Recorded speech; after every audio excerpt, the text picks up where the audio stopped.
Selamat petang, salam sejahtera. Isu hangat malam ini. Siasat ahli politik yang kaya raya mendadak. Wah, ini kita mau.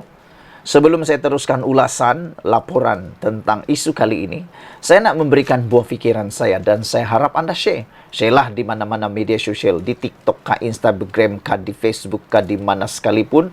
Saya janji saya tak akan copyright Anda. Yang penting Anda tinggalkan komen Anda juga dan Anda memberikan pendapat Anda juga. Saya sangat setuju dengan laporan dalam berita harian online ini, yaitu siasat ahli politik yang kaya raya mendadak. Seorang ahli politik yang tiba-tiba menjadi kaya raya mendadak, pada pendapat saya ada sesuatu yang boleh dicurigai, boleh dicurigakan.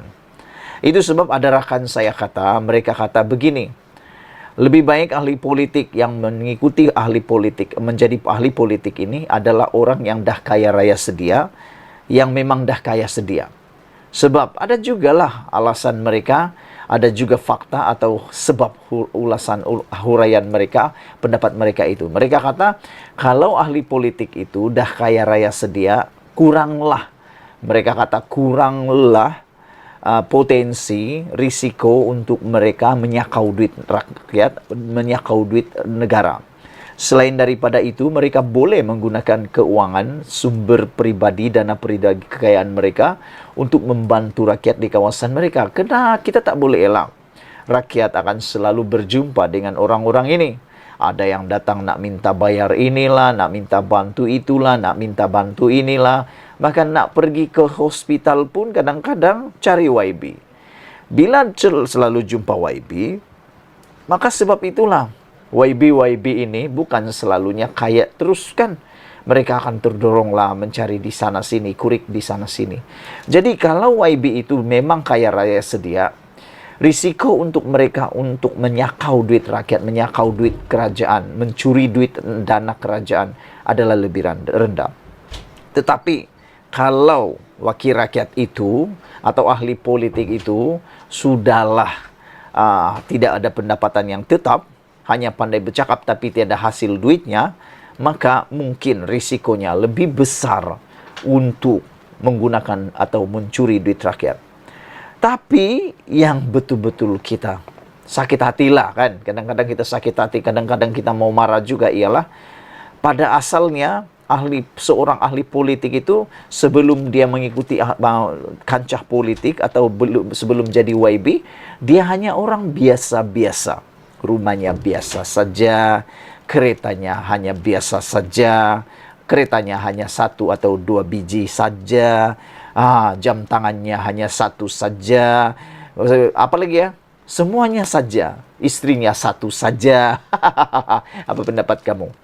Tapi selepas dia jadi YB, apa jadi? Dia beli kereta lagi, dia beli rumah lagi, dia beli tanah lagi, dia ada jam tangan baru lagi, dia ada emas baru lagi, dan yang paling bikin sakit hati, kata kawan saya, dia tambah istri lagi. Itulah sebabnya orang kadang-kadang melihat ahli politik ini sebagai seorang yang memang kadang-kadang macam-macam lah, teladan yang tak elok kata mereka. Tapi bukan semua. Tapi pepatah Melayu kata, kerana nila setitik, rosak susu sebelanga. Jadi itu sebab itulah saya sangat setuju dengan laporan DBH online ini, yaitu siasat ahli politik yang kaya raya mendadak. Itu yang maksud saya tadi. Sebelum jadi YB, biasa-biasa saja. Tapi 2 bulan, 3 bulan, setahun selepas jadi YB, selepas jadi ahli politik, tiba-tiba kaya. Dari mana uangnya? Itu yang jadi persoalan. Sebab sekarang ini rakyat Malaysia dah tahu dah. Kita tahu berapa gaji mereka. Kita tahu gaji Perdana Menteri berapa. Kita tahu berapa gaji seorang ahli parlimen. Kita tahu gaji seorang menteri. Kita tahu gaji.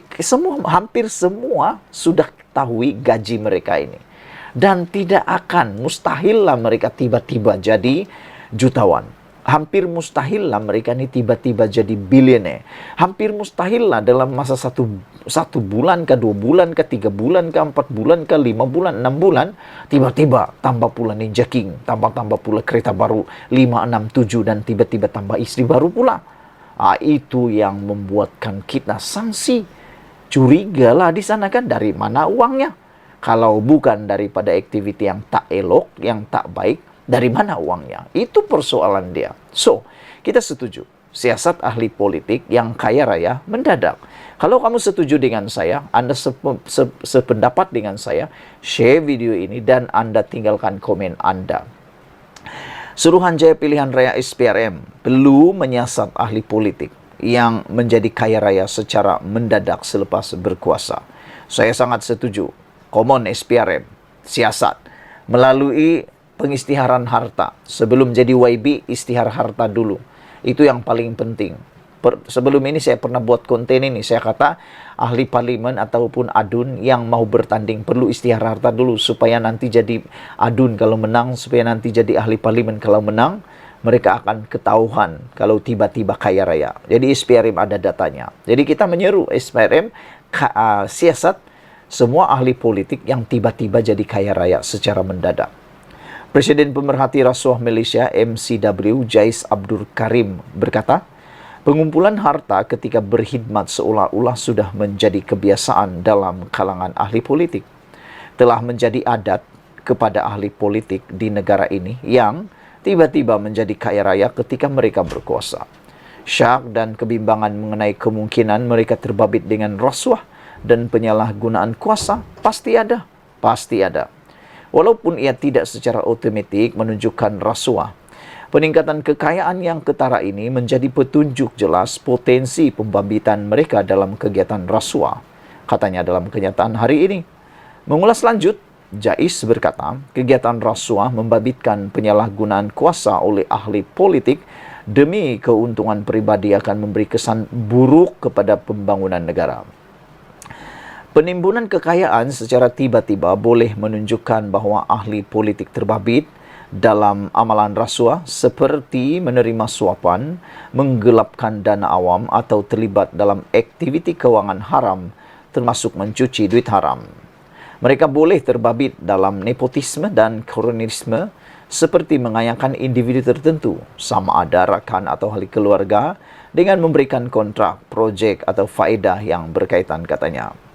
Jais berkata ada juga antara mereka yang mengeksploitasi kedudukan untuk mendapatkan maklumat dalaman bertujuan untuk mendapatkan kontrak yang lumayan. Beliau menambah golongan itu juga menggunakan skim keuangan yang kompleks atau akaun di luar negara untuk menyembunyikan asal-usul dana berkenan, malah menggabungkannya ke dalam sistem keuangan yang sah. Mekanisme pemantauan yang lemah, pengisytiharan kewangan tidak memadai atau pemeriksaan terhadap harta ahli politik yang terhad menyukarkan pengesanan aktiviti rasuah dan penyalahgunaan kuasa ini katanya. Tegasnya, langkah pencegahan rasuah yang kukuh termasuk pemantauan bebas, pengisytiharan kewangan dan penguatkuasaan undang-undang yang berkesan memainkan peranan penting dalam usaha menangani rasuah. Sekian dulu untuk kali ini. Jangan lupa tinggalkan komen Anda, sila tekan butang subscribe. Kita jumpa lagi. Bye-bye.